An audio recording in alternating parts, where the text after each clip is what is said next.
শেরে খোদা হজরত আলী রাদিয়াল্লাহু তাআলা আনহুর হাতে থাকা জুলফিকার তলোয়ার ছিল এ পৃথিবীর বুকে রব্বুল আলামিনের দেওয়া শ্রেষ্ঠ শক্তিশালী একটি তলোয়ার। জুলফিকার তলোয়ারের ক্ষমতায় হজরত আলী রাদিয়াল্লাহু তাআলা আনহু এক যুদ্ধে 20,000 জিনকে হত্যা করেছিলেন, অথচ ইতিপূর্বে জিনদের হাতে সাহাবীরা নিহত হয়েছিল।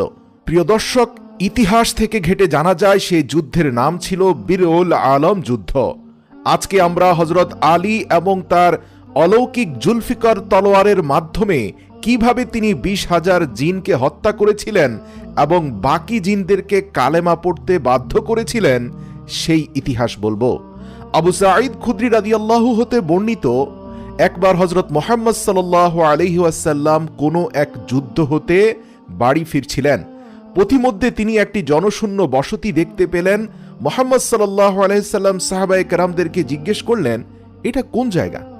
উত্তরে ওমর বিন উমাইয়া বললেন, ইয়া রাসূলুল্লাহ, এই স্থানটিকে ওয়াদিয়ে আরজাক বলা হয়ে থাকে।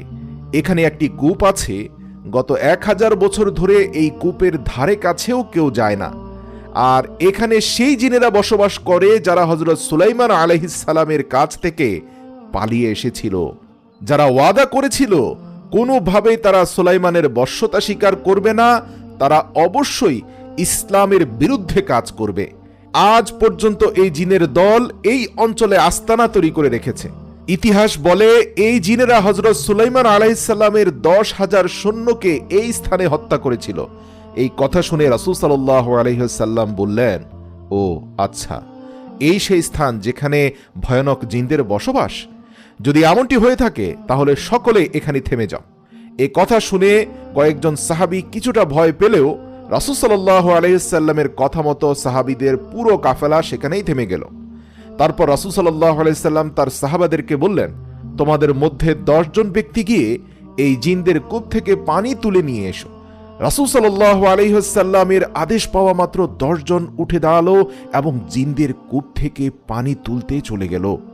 যখনই সেই 10 জন সাহাবী কূপের কাছে পৌঁছালেন, একটি ভয়ঙ্কর জিন সেই কূপের ভেতর থেকে হুঙ্কার দিয়ে বের হয়ে আসলো, যার ফলে সমস্ত জঙ্গল আগুন হয়ে গেল আর জমিন কাঁপতে শুরু করলো। এই ভয়ঙ্কর দৃশ্য দেখে সমস্ত সাহাবীগণ পিছু হটতে শুরু করলেন।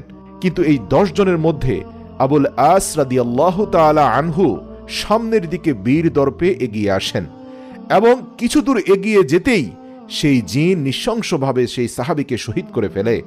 ইন্না লিল্লাহি ওয়া ইন্না ইলাইহি রাজিউন। এরই মধ্যে হযরত জিবরাইল আলাইহিস সালাম জমিনে নেমে এলেন। তিনি রাসূল সাল্লাল্লাহু আলাইহি ওয়াসাল্লামকে বললেন, হে আল্লাহর রাসূল, আপনি অন্য কাউকে পাঠানোর পরিবর্তে হায়দারে কারার, আসাদুল্লাহ তথা আল্লাহর সিংহ আলী এবং তার জুলফিকার তরওয়ালকে পাঠিয়ে দিন। অতঃপর রাসূল সাল্লাল্লাহু আলাইহি সাল্লাম হযরত আলীকে যাওয়ার জন্য আদেশ দিলেন। হযরত আলী যেন অধীর অপেক্ষায় ছিলেন এই আদেশের। রাসূল সাল্লাল্লাহু আলাইহি সাল্লামের আদেশ পাওয়া মাত্রই হযরত আলী রাদিয়াল্লাহু তাআলা আনহু তীব্র গতিতে সেই জিনদের কূপের সামনে হেঁটে চলে গেলেন। তারপর রাসূল সাল্লাল্লাহু আলাইহি সাল্লাম আল্লাহর দরবারে দোয়া করতে লাগলেন, হে আল্লাহ, প্রত্যেকবারের মতো এবারও আপনি হযরত আলীকে সফলতা দান করুন। এরপর যখন হযরত আলী রাদিয়াল্লাহু সেই কূপের কাছে পৌঁছালেন, সঙ্গে সঙ্গে আল্লাহর রাসূলের সাহাবীকে হত্যাকারী সেই ভয়ঙ্কর জিন কূপের বাইরে বের হয়ে আসলো আর আগের মতোই গর্জন করে বলল, কিরে, তোরা এখনো ভয় পাসনি? যে কথা শুনে শেরে খোদা হযরত আলী রাদিয়াল্লাহু তাআলা আনহু বলতে লাগলেন, আমাকে চিনে রাখ, আমি আলী ইবনে আবু তালিব। আমাকে নির্দেশ দেয়া হয়েছে তোদেরকে কাবু করার জন্য, আর এটাই তোদের দুর্ভাগ্য। এ কথা শুনে সেই জিন হযরত আলীর উপর জোরদার হামলা করতে আসলে হযরত আলী রাদিয়াল্লাহু তাআলা আনহু জুলফিকার তরোয়ালের আঘাতে 2 টুকরো করে ফেলেন সেই জিনকে। এই ঘটনাটি ঘটার সাথে সাথে হযরত সুলাইমান আলাইহিস সালামের সময় বিতাড়িত শক্তিশালী জিনগুলোর সকলেই কূপের উপরে আগুনের ফুলকি নিয়ে বের হয়ে আসতে থাকে এবং সৃষ্টি হয় ভয়ানক এক আওয়াজের। আর দেখতে দেখতে সেই কূপ থেকে সকল ভয়ানক চেহারা দৃশ্যমান হতে থাকে। এটা দেখে হযরত আলী রাদিয়াল্লাহু তাআলা আনহু পবিত্র কোরআনের কিছু আয়াত তেলাওয়াত করতে থাকলেন এবং ধীরে ধীরে সেই আগুন নিভতে শুরু করল। আর সেই দুষ্ট জিনগুলো কোরআনের আয়াতের সামনে টিকতে না পেরে পুনরায় কূপের ভেতরটা দখলে নিল। এরপর হযরত আলী রাদিয়াল্লাহু তাআলা আনহু কূপের কাছে গেলেন আর কূপ থেকে পানি তোলার জন্য পাত্র নামিয়ে দিলেন, কিন্তু সেই জিনেরা সেই পাত্রটিকে কূপের বাইরে ফেলে দিল। এটি দেখে হযরত আলী রাদিয়াল্লাহু তাআলা আনহু কিছু দোয়া পড়লেন এবং আউযু বিল্লাহি মিনাশ শাইতানির রাজিম বিসমিল্লাহির রহমানির রহিমের সাথে পুনরায় আবারও ফেললেন। দেখা গেল এবারও সেই জিনদের মধ্যে একটি ভয়ঙ্কর জিন সেই পাত্র নিয়ে বের হয়ে এলো এবং কূপের বাইরে পাত্রটিকে ফেলে দিল। অতঃপর আলী রাদিয়াল্লাহু তাআলা আনহু আবারও জুলফিকার তরোয়ালের আঘাতে সেই জিনকেও হত্যা করলেন এবং প্রচণ্ড রাগ নিয়ে বালতির সাথে লেগে থাকা রশিটাকে খুলে নিজের গায়ে বাঁধলেন আর সাহাবা আজমাইনদেরকে বললেন, তোমরা অপর প্রান্ত শক্ত করে ধরে রাখো। এরপর আল্লাহু আকবার বলে তিনি কূপের ভিতরে ঝাঁপ দিলেন, যেই কূপের ভিতরে বিতাড়িত 1000 জিন সহ তাদের আওলাদদের লক্ষ লক্ষ জিন বসবাস করছে।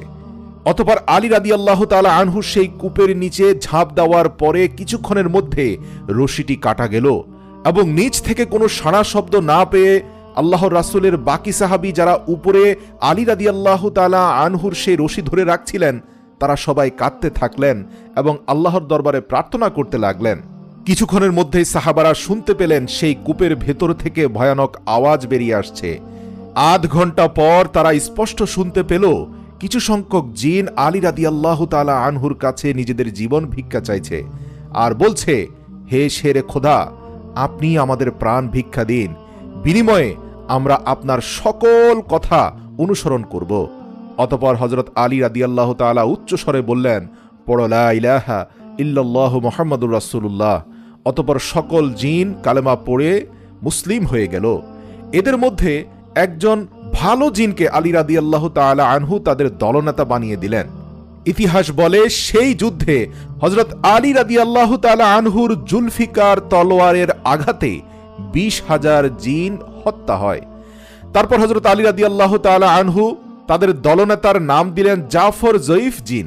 ইসলাম গ্রহণ করার আগে তার নাম ছিল কাওগান জাইফ, কিন্তু ইসলাম গ্রহণ করার পর সেই জিন জাফর জয়ীফ নামে বিখ্যাত হয়েছিল।